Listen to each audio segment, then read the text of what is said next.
सुकेश शायद बेहतर समझा पाएंगे। सुकेश जी, कृष्णा हेगड़े जी, बस फौरन आ रही हूं मैं आपके पास। लेकिन सुकेश जी, सबके पास अपने अपने तर्क हैं और आंकड़ों की बाजीगरी दिखाकर अगर फिर वही है, यही स्टैब्लिश करने की और यही तो स्थापित करने की कोशिश है ना कि जो हम कर रहे हैं वो सेवा कर रहे हैं, जो दूसरे कर रहे हैं वो मेवा बांट रहे हैं। देखिए गरिमा, जो मुझे समझ में आता है अपनी लिमिटेड अंडरस्टैंडिंग से कि 2-3 चीजें करने की जरूरत है। इसको पॉलिटिकल नजरिए से अगर हम देखेंगे तो हर कोई अपने आप को जस्टिफाई करेगा, क्योंकि आखिरकार उनको सत्ता में आना है। महंगाई एक बहुत बड़ा कारण है। महंगाई जब तक होगी तब तक देश में दिक्कत है और लोगों की समस्या होगी तो एक वेलफेयर स्टेट के तौर पे आपको इंटरवीन करना पड़ेगा। ये सरकार की जवाबदारी होती है।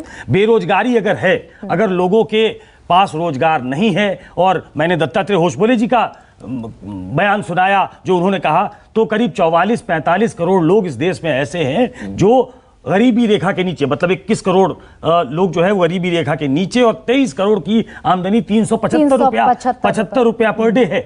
ऐसे में बेरोजगारी एक सबसे बड़ी समस्या है। उसके लिए सभी सरकारों को, चाहे वो राज्य सरकार हो चाहे वो केंद्र सरकार हो, अब वो चुनाव के समय आप देखेंगे कि जो रिक्त स्थान है उसको नए भर्तियों की तरह दिखाया जा रहा है, चाहे वो केंद्र सरकार हो चाहे वो दूसरी राज्य सरकारें हो। तो वो भी चुनावी एक जुमले की तरह है, क्योंकि चुनाव सामने आ रहा है तो अपने आप को ऐसा दिखाना है कि हम कुछ करते हुए दिखें। और तीसरा, किसानों को कोई 6,000 करोड़ रुपया, 6,000 रुपया महीना साल देने की जरूरत नहीं है। 500 रुपया महीने देने की बात नहीं है। अगर एमएसपी की गारंटी आप करते हैं, उसको लीगलाइज करते हैं, जो कि वादा किया था इस सरकार ने, हालांकि उस पर कोई मीटिंग मुझे नहीं लगता है कि आज तक बुलाई गई है। उस पर हम आगे नहीं, दोगुनी करने की बात करें, नहीं, वो तो 2023 तक 24 तक दूनी करने की बात थी, 22 तक दूनी करने की बात थी।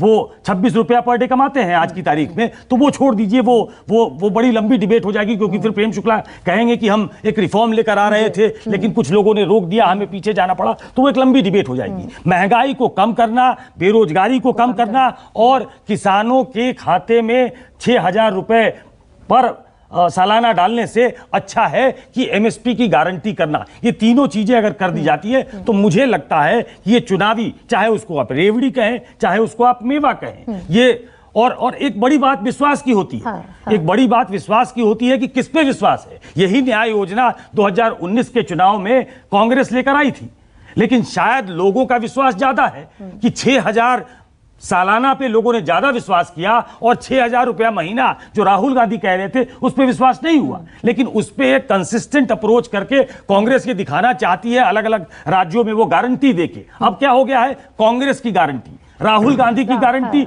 और मोदी की गारंटी। आप कितना दे सकते हैं, आपके पास किटी में कितना है, आप दे कितना रहे हैं, ये कोई देख नहीं रहा है। लेकिन ये शॉर्टकट हो गया है कि आप कैसे, लेकिन आने वाले समय में ये कितना बड़ा विस्फोट होगा, चिंता इस बात की भी होनी चाहिए ना। आने वाले समय में निश्चित तौर पर विस्फोटक होगा।